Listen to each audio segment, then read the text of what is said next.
Hey there, welcome to July 2023. Luis Carlos Perez here with Center Real Estate, bringing you the El Paso market update, the monthly market update. Hope you guys find this information useful.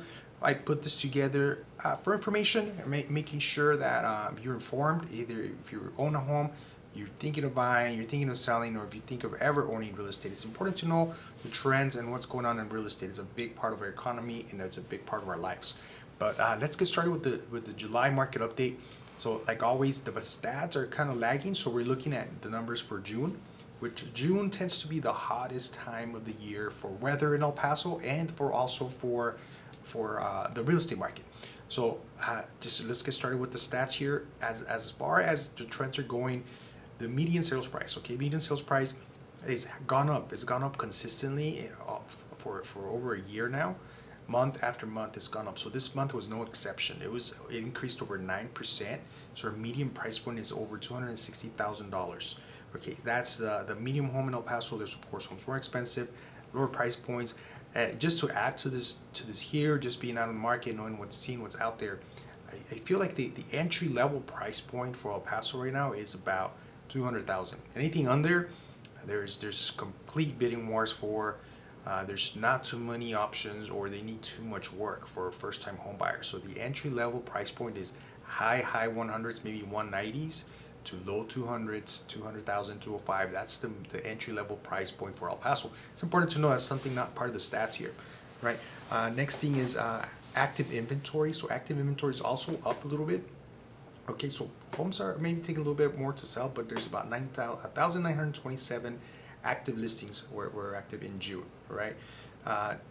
Days on market. Okay, this is a number that's fluctuated throughout the months, up and down, but it's actually up a little bit. It's up to 15 days. Okay, so being up at days on market, 15 days, people say, oh, homes are taking longer to sell. Yes, they're taking a little longer to sell, but it's still big. Scale's still leaning towards a seller's market by a lot. 15 days is really not a long time. 30 days to sell a house is really not a long time.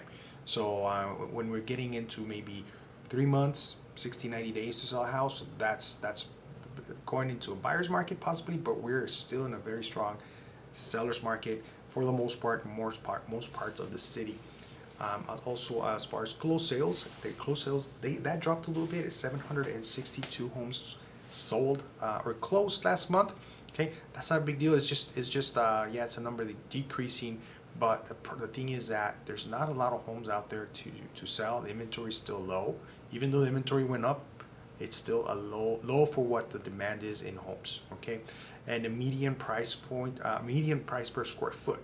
Okay, this number is also up quite a bit, so it's $150 per square foot. Okay, this is a number. Pricing is going up. Median price per square foot is going up. So pricing overall is creeping up. A lot of people are still waiting for that crash. If you are, take a seat, because it's not happening anytime soon. Prices are still going up. Rates are pretty high still, so that's holding up pricing. But if rates were to drop, pricing is gonna start shooting up again. I'll buy a lot. Okay, and then new listings. This is the last stat here I have. Is new listings. There are 1,058 for last month. Okay, that's down about 11% from June, from previous month. May, they're down about 11%. Okay, so that tells us there's still not a lot of homes out there for inventory, and that's why prices keep going up. And then just to touch base again, inventories is a little low, right? I talked about this last month. If you want a deal, if you want the options, you could always get a new house. The thing with the new house, payments are about, they start off at like maybe high $200,000 to $300,000. You're looking at about a $3,000 a month payment. So a lot of people are priced out of that right there. Okay, but you could get a very good deal in a brand new home right now. Secondly is here, if you're waiting for the rate to drop, I'm just gonna wait for the rate to drop to get a better price. That's good. Great is your decision and everything, but I'll give you an insight. When rates go up, that pricing that I told you, $260,000 per median price point, that's going to go up, because there's going to be more people looking to buy.